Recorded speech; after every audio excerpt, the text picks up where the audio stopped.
Have you ever stared at a Kubernetes deployment just hanging there in a pending state and wondered what on earth is going on?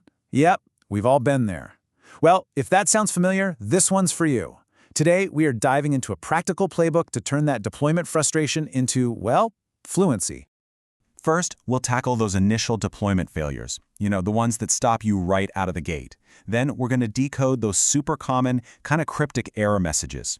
From there, we'll level up and talk about deploying with zero downtime, learn the crucial skill of rolling back when things inevitably go sideways, and finally, we'll master auto-scaling under pressure. It's the whole journey, from why is this broken to, yeah, I got this.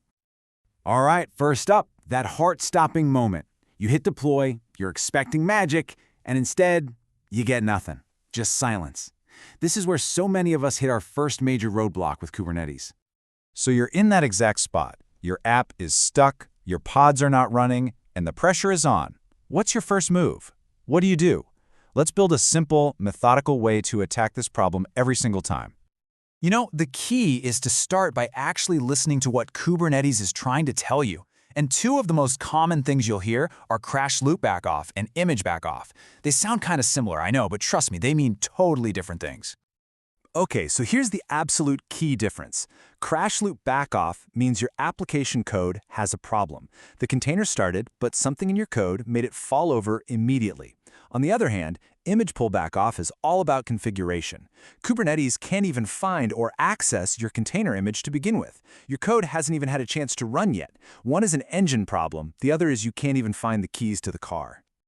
Let's walk through a real-world scenario that I guarantee you've seen or will see. You're trying to deploy an app using a private container image, let's say from AWS ECR, and all your pods are just sitting there, stuck in that dreaded image pull back off state.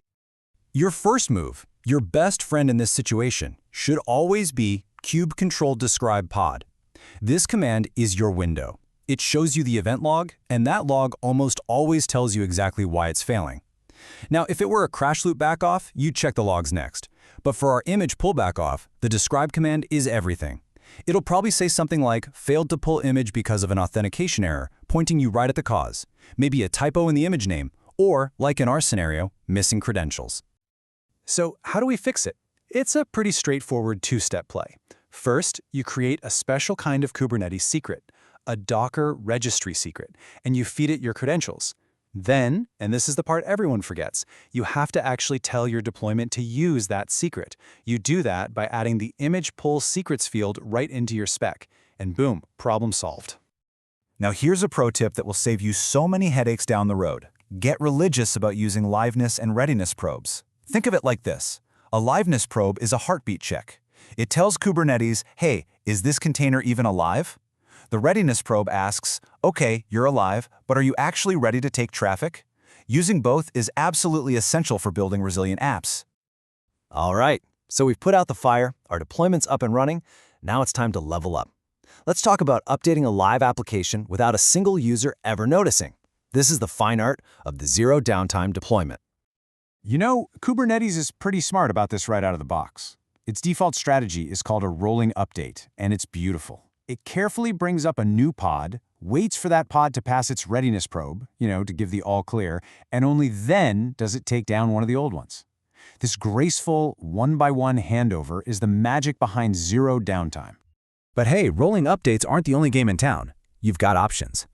Blue-green is where you deploy a whole new identical green version of your app alongside the old blue one. Then you just flip a switch and all the traffic goes to green instantly. For even more safety, you can do a canary release. This is where you send just a tiny slice of traffic, maybe 5% to the new version to see how it behaves with real users. The bottom line here, it's all a trade-off. Canary is by far the safest, but it's also the most complex to pull off. Of course, let's be real. Even with the best strategies in the world, sometimes a bad deployment just slips through.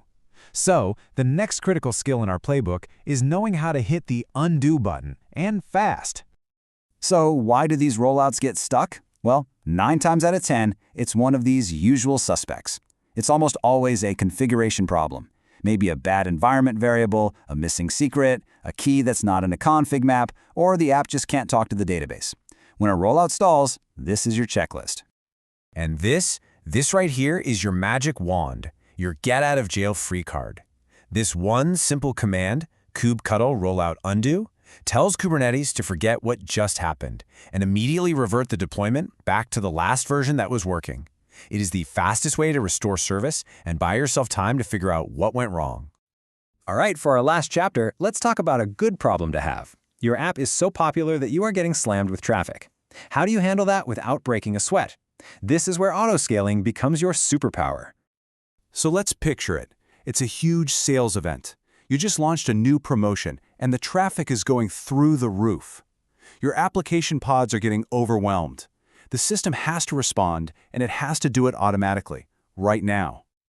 So your horizontal pod autoscaler, it does its job perfectly. It sees the load and tries to scale up your app to 40 pods to handle it. Awesome, right? Well, not quite. All 40 of those new pods are stuck. They're all in a pending state. Why? Because your cluster has literally run out of room. There are no more nodes to schedule them on. And this is where our hero rides in, the cluster autoscaler. This component has one very, very important job: to watch for pods that are stuck in that pending state, see that they have nowhere to go, and then automatically add brand new nodes to the cluster for them. And what it does is this really elegant four-step process. First, it detects those stranded pods. Second, it goes and asks your cloud provider, AWS, Google, Azure, for more machines. Third, the moment those new nodes join the party, it schedules the pending pods onto them. And finally, and this is the step your finance department will love, when the traffic dies down, it intelligently removes the extra nodes so you're not paying for them. Now, it is so important to understand this. These autoscalers work as a team. They're a trio. The horizontal pod autoscaler, the HPA, scales the number of pods based on things like CPU usage. The vertical pod autoscaler, VPA, tweaks the resources for each pod. And the cluster autoscaler, the CA, scales the number of nodes. In our traffic spike scenario, the HPA and the CA work together in perfect harmony. So if you want to do this right and not get a surprise $1 million cloud bill, here are the rules to live by. Always set min and max node limits. Make sure your pods have accurate resource requests so the autoscalers can make smart decisions. And hey, if you're on AWS, you should seriously check out Carpenter. It's a next-gen autoscaler that's incredibly smart about provisioning the exact right size and type of machine your pods need right when they need it. It's a game changer. So there you have it. The playbook is in your hands. You now know how to debug, how to deploy like a pro, how to roll back when you need to, and how to scale automatically. You're equipped to handle the most common curveballs Kubernetes can throw at you. So the only real question left is, what are you going to do with it?